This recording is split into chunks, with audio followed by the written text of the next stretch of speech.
All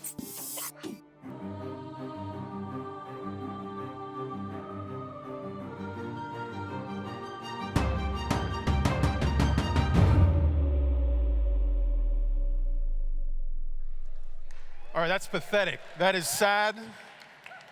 OnBrand, how are you? How's it going? Yeah. All right, cool. This is the third time I'm speaking at OnBrand. I'm very excited. And today, I'm going to talk about the exploitation of purpose. We all hear purpose in the work we do. All brands are talking about purpose. That, you need a purpose. You need to stand for something. And I want to talk about how perhaps it's that term purpose and the concept of purpose has perhaps been appropriated for the wrong reasons. How can we take it back? How can we give it more meaning? So just by way of introduction, just so you know who I am, my name is Alain. I'm the founder and CEO of Sylvain Labs, which is a strategy and design consultancy headquartered in New York. We're about 40 people. We have an office here in Amsterdam. We have about 5 people here in Amsterdam. We also have an office in Richmond, Virginia. And what else can I tell you? We are a certified B Corporation, and we help companies think about the future of their products and brands. I want to start by talking about this dude, John Rock. So John Rock was born in Massachusetts, in a little town called Marlborough, Massachusetts, about 30 miles outside of Boston. He was the youngest of 5 kids. He had a twin sister. And he grew up in a very devout Catholic neighborhood in Boston. If you know Boston, you know that it has a huge population of Irish Catholic families. And he was sort of indoctrinated with a hardcore Catholic upbringing. And his father was a prominent businessman and a politician, and he wanted his sons to go on into business. And he sent John Rock, to Guatemala. He ended up working as an accountant for a banana plantation. And while there, he volunteered quite a bit at a local hospital. He ended up coming back to Boston and going to Harvard, where he did his undergraduate work, and then he moved on and got a medical degree. He graduated in 1918. He then became an expert in obstetrics and gynecology. He learned a lot about fertility. He worked with all social classes, lower classes and upper classes, to help women better relate to their fertility. As an Irish Catholic, he wanted bigger families. He wanted people to enjoy bigger families, but he also saw the potential suffering that incurred when women had unwanted pregnancies. And he saw that they weren't able to take care of their kids. And it really tormented him and conflicted him because it disturbed him how you needed to have a certain amount of control and access to resource to really have a thriving, healthy family. He ended up studying fertility, and he sort of worked on both sides of it. He did a lot of work around IVF. He's one of the pioneering researchers behind in vitro fertilization. But really, what he's known for is one of the inventors of the birth control pill. With his partnership with other doctors and Margaret Sanger, who was an activist, he discovered a way to use women's natural hormones, progestin and estrogen, to help stop ovulation, which was a fucking unbelievable invention because it gave women finally the rights to control their bodies and determine how and when they wanted to have a baby. It was revolutionary. And for him, it was important because of this bigger picture of giving women the right to control their bodies. Now, this was deeply conflicting for him. It was a heavily conflicting moment because it flew against everything he believed with the Catholic Church. The Catholic Church was deeply offended by the pill. They felt that any form of contraception was unnatural and should be deemed unethical. And so John Rock, who at this time was already about 70 years old, was heartbroken. Now, the U.S. FDA, the Federal and Drug Administration, approved the pill in 1960. And so finally, we got the permission from the government. Finally, this amazing invention, which was going to revolutionize the way women's health sort of evolves, had the permission to succeed. And lo and behold, the Vatican still stood against John Rock. Devastated, he went on a one-man campaign to try to convince the Vatican to change their mind. He wrote a book, The Time Has Come, a Catholic doctor's proposal to end the battle over birth control. He was a celebrity, really, because he stood his ground. He was like, I am a Catholic, but yet I believe in the woman's right to control her body. A few years later, in 1968, the Pope came out and said that the pill is wrong. It's immoral, and it's unnatural. And John Rock spent the next 2 decades of his life estranged from the Catholic Church. This is his actual tombstone. It makes me sad because this is the only sort of marker we have for his life. Now, this to me is a profound example of purpose. Someone that was committed to something from early on to the end of his life. It was his purpose. His purpose was greater than his beliefs. And he said this famous quote, "Always stick to your own conscience. Let no one ever keep it for you." I think this is profound because the people that were sort of running the Catholic Church at the time were just people. But John Rock's belief was greater than that. And his purpose was greater than that. So much so that he sort of had no qualms, unapologetic qualms, to depart from the church, even as hard as that may have been.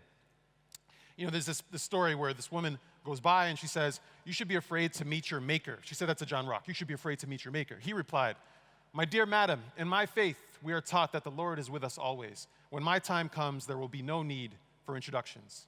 Unflappable, committed purpose. Now, purpose, okay, that was a long setup. Purpose, what I wanted to do is I want to ground you in what purpose means. We as brands and as marketers, we throw that term around a lot. You know, purpose this, purpose-driven blank, purpose-driven that. But let's remember really what that term means. Let's not, we've been sort of rendered that term meaningless. Purpose really is the reason for which something is done or created, for which something exists. It's sort of the heart of why we do what we do. And as humans, we in fact process our world through the lens of purpose. Everything we do is imbued with some sense of purpose, some sense of greater meaning. Everything from our primal instincts to perhaps procreate and have children, or the choices we make in travel. Literally, when we sit on the beach, it serves a greater purpose, perhaps about escape, perhaps about belonging with our loved ones. Even the products that we create and consume, each one is imbued with some deep, fundamental reason for being. You know, the story of the Post-it note, 3M had this amazing adhesive. They didn't know what to do with it for a decade until they discovered the purpose, which is, of course, this amazing invention. Even social media, as a lot of us consider really sort of shallow and sort of disposable, social media plays a very fundamental purpose. It's what connects us. In fact, it's what connects people around the world. Social media is, in a way, a language. It's the way culture might deliberate some of the bigger issues it has. So why? Why purpose? Why do we imbue such significance to purpose? And let me give you a few examples. What makes purpose special? Purpose is sort of it shapes the human experience. It's literally why we do what we do, everything we do. It shapes the human experience. It informs our identity. You know, there's this parable of the 3 bricklayers. You know, the first bricklayer is asked, what are you doing? And he says, I'm laying brick. The second bricklayer says, I'm building a church. And the third bricklayer says, I'm building the house of God. The purpose is what defines our identity. And we all view our lives, whether we know it consciously or not, through the lens of purpose.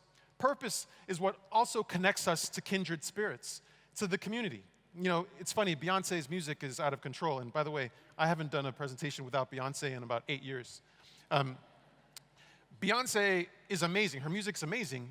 But her product might actually be the like-mindedness of her community. You know, the Bayhive. What is she actually selling? She might be selling community more than anything else. Purpose gives us reason to live. The awareness of our own mortality drives us to live a life with intention. Purpose is essential to our well-being. There's all sorts of research that shows when you have a better understanding of your purpose, you are happier. It drowns out negative thoughts. We have something like 80,000 thoughts over the course of a day, and virtually all of them are negative sometimes. And so purpose, when you have a purpose, it actually drowns that out and distracts you from those negative thoughts. And there's research that shows that having a purpose actually makes you less self-centered because you're thinking about things greater than yourself. Purpose gives us a sense of self-esteem. You know, these are great footage of the last people that finished the New York City Marathon. And for them, it's always a deeply motivating experience. And when they cross that finish line, it's moving. It gives them a great sense of meaning, of self-esteem. Purpose gives us hope. Tons of research that shows that when you have a purpose, it actually has the power to deliver endorphins and perhaps even mute pain itself. There's research that shows that purpose is actually not very different than morphine. Purpose can be contagious. When you see someone with purpose, there's sort of a primal connection where you all follow the same idea and you all are bought into the same concept. You know, when you don't have purpose, it sucks. You know, Napoleon, who was, of course, a dominant military leader for a long time in France, he spent the last 10 years of his life in a estranged, exiled, in a spiral of despair because he did not have that natural purpose. Or you think about footballers. 39% of former professional footballers surveyed in a 2014 study reported suffering from anxiety and or depression, 13 percentage points higher than current players. These are players, they no longer had the sport to play, and they no longer had a sense of self.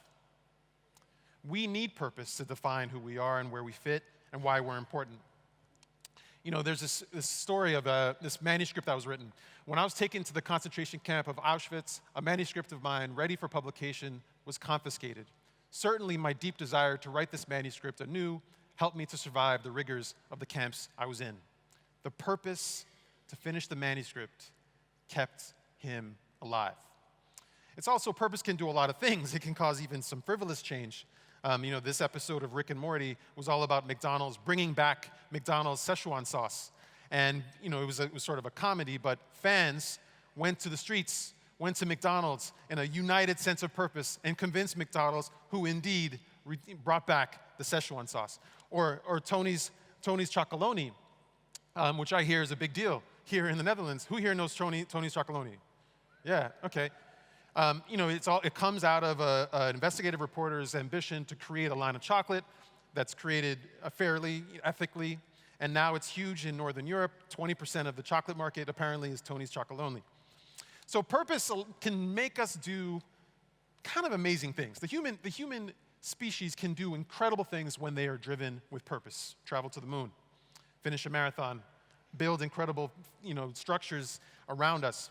And I can tell you on a personal level, you know, that's what drove me and a couple other people to start Sylvain Labs, was we were struggling for a greater sense of purpose in our own life.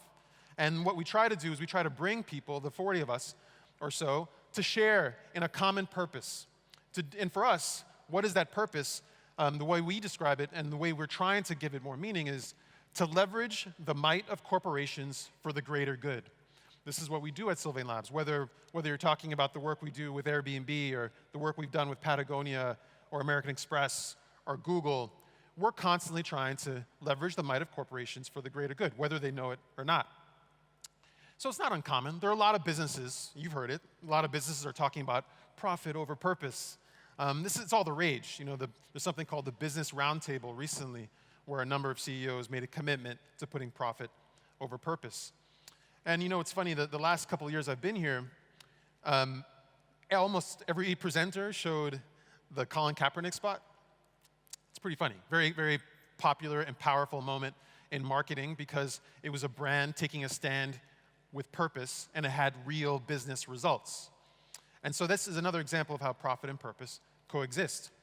And a lot of business leaders are arguing for the continued approach. Howard Schultz wrote this quote about how profit and purpose should work in concert.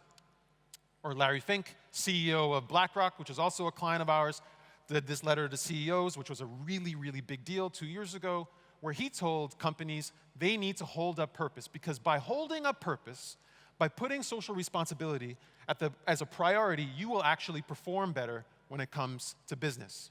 And so the power of business in our culture is growing. And the increasing burden on business to be ethically driven is growing. Your brands have a role to play now beyond just selling products. In fact, people are looking for companies to lead change. You know, literally over the past 8 weeks, we've seen different letters and announcements by CEOs and companies taking real political stands, whether it's about gun laws in the US or about immigration or about climate change. Companies are coming together to almost substitute the role of government, perhaps even to substitute the role of religion. Brands and their purpose can save the world. There's potential. Finally, we've been doing this marketing work for decades. selling cigarettes, doing shitty things. But now, brands, your brands, might even have the power to change and save the world. We know brands are taking stands and actually making really big decisions. Airbnb famously is making a commitment to belonging anywhere, and that's why they've made such progress around diversity and inclusion. Or Beyond Meat and Impossible Foods, helping us think differently about the food we eat and being more environmentally sensitive about those choices. Fenty, which has completely revolutionized the cosmetic industry by being more inclusive and more mindful about who's rocking the makeup. Or Veja, which has come out of nowhere, thinking about sustainability and the environmental creation of goods. It's kind of a revolutionary. IKEA's unrelenting commitment to quality and to bringing quality to the home, making it more accessible for families. So purpose has the power to do really great things, but the title of this talk is the exploitation of purpose. And that's because there's a dark side to this. There's a dark side of purpose. Purpose has begun to be used in a really dangerous way. I argue that brands have weaponized purpose. They've taken purpose and used it as a way to get in your wallets, to get your attention, to stand for something. It's like, oh, well, this brand believes in women's rights, so this brand is for me. It's bullshit. Brands are using it as a way. The wrong brands are using it in the wrong way. And I can give you tons of examples. There's pink washing, which is those brands saying that we stand for women's rights when they themselves are making bad choices. State Street got a lot of attention for the Fearless Girl statue in Wall Street across from the Bull, and it is an amazing work of art. But when you learn more about State Street, you realize that they themselves had to settle a $5 million gender pay discrimination suit. Like, is there hypocrisy there? Is there hypocrisy there? I think there is. Or rainbow washing. If you go to the Gay Pride Parade in New York, you see, and it's an amazing party, you'll see tons of brands there now, which is out of control, and a lot of banks are supporting, choose your acronym. Now, the funny thing is that many of those banks do not award mortgages to same-sex couples. Same-sex couples are 73% more likely to get declined a mortgage, but yet they're promoting themselves at rainbow washing or green washing, where a lot of cosmetic brands are arguing that their products are environmentally friendly, when in fact they're loaded with all sorts of toxins. Or how about woke washing? Gillette, this is the story of Gillette. I don't know if you know about this story. Last year they came out, or early this year they came out with this spot, and they talked about the best a man can be, and it was really about men taking accountability for discrimination and harassment and bullying. And, Gillette's been around for decades. We all grew up with Gillette. And Gillette never had a point of view about anything other than razors. What rights do they have to suddenly have a point of view about gender equality and the role of men? Like, that was out of nowhere. Suddenly, Gillette is like this austere, principled, earnest, wholesome brand who's going to tell me how to live as a man. It's completely out of control. It's woke washing. Every brands are using it as a weapon. And, this slide, I can't even look at it because it drives me crazy. Goodall, who was the commissioner of the NFL, just a few weeks ago signed Jay-Z to help the NFL deal with their issues around social justice because the NFL has blackballed Colin Kaepernick from playing. And to me, it breaks my heart because I'm a huge Jay-Z fan. And for me, it's just the NFL woke washing. It's looking for an ally in the African-American community, perhaps one of the most powerful and important celebrities in that space, to gain credibility. It was nothing but hollow advocacy. I argue that these brands that are woke washing, that are exploiting purpose, are doing nothing but asserting a sense of hollow advocacy. But let's take a step back and ask a really fundamental question. Can brands even have a conscience? This idea of purpose. Does it even make sense to say a brand has a purpose? Does that even make sense? I think the answer is complex. I think in some ways, yes. I don't know if you know what the B Lab is, and the B certification. It's a standard that companies commit to of a certain level of social impact. They put social impact at the core of their company. Patagonia is the world's biggest B certified company. Sylvain Labs, we became B certified about a year and a half ago. There's one and only one social responsibility of business: to use its resources and engage in activities designed to increase its profits. Let's not be fooled. Companies are here to make money. That's what they're designed to do. That's what they are designed to do. So we need to be so careful, especially as brand marketers, when we give people the opportunity to identify with a brand. Because people choose these brands. They say, I am a Nike person. I am an Apple person. I think differently. But these brands, we have to remember what their motivation is and be careful about the work we're doing. Because sometimes, as I said before, there's hypocrisy. Burger King did this work around mental health. And the irony was that they weren't paying a lot of their workers the wages that allowed them allow them to treat their own mental health. Or Audi did a spot 2 years ago around gender pay equality, yet they didn't have any women on the executive team. They didn't have any women in the board of directors up until just a couple months ago. Is that not hypocritical? Or Tom's, this idea of one for one. 5 years ago, if I was speaking here, I'd be talking about how awesome Tom's is. We all did. But we're starting to learn that the one-for-one model is perhaps dangerous when it comes to local communities. By flooding these communities with shoes, we're actually making an effort to make it hard for local shoemakers to actually thrive. Local shoe businesses are going out of business because the West is sending shoes to these areas. So we have to be careful about one-for-one.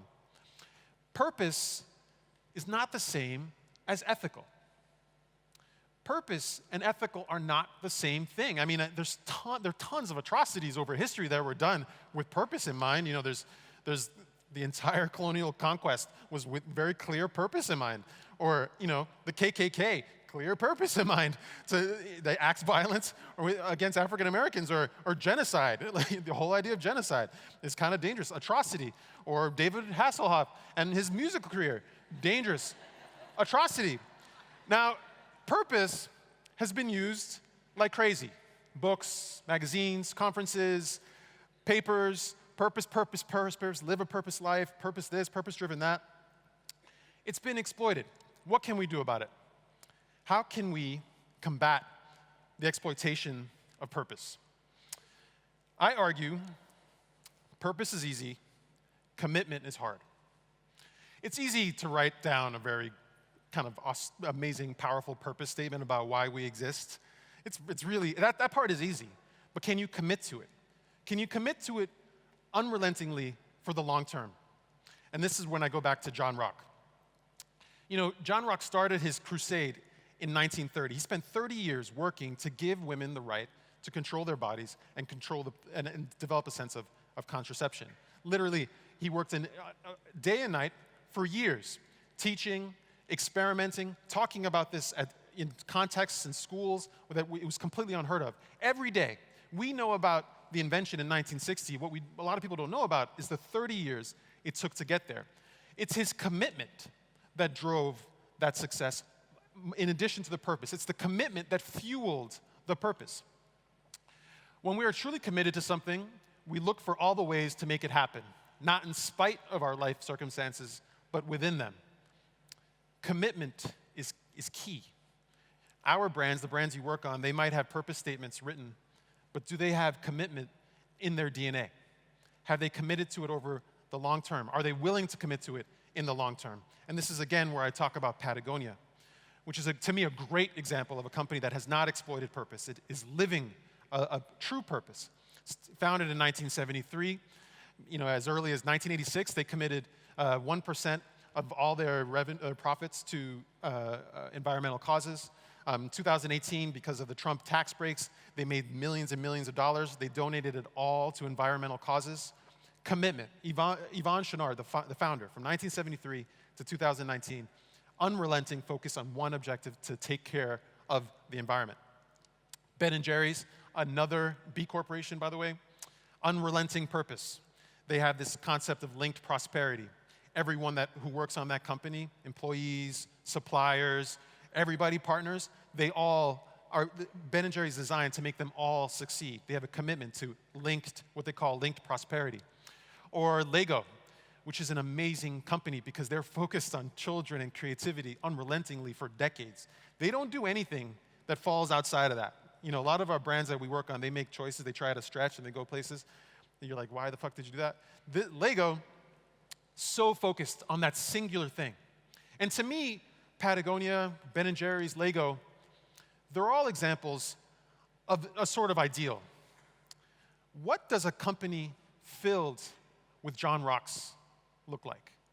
Imagine an organization where everybody was so committed to a higher order idea. And perhaps they all worked for a brand, perhaps they all worked for a product, but imagine if you were surrounded by others that were committed in the same way you were, to that degree. That to me is an ideal. That to me is what we look for. When we hire people at Sylvain Labs, we're looking for people who share that commitment and who are willing to commit to it for the long term, whether they're with us or not. Which takes me back to this quote: always stick to your own conscience. Let no one ever keep it for you. Brands shouldn't keep your conscience. Brands aren't the owners of your conscience, not as humans, not as consumers, not as brand advocates.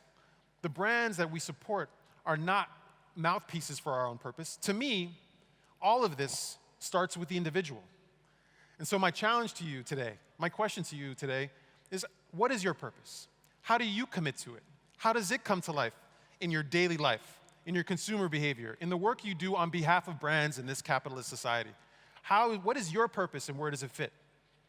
Because if this humble physician could go up against the Vatican on behalf of this greater cause, shouldn't we, in this work we do more? My name is Alain Sylvain, founder and CEO of Sylvain Labs. Thank you so much for your time. We'll see you next year. Yeah.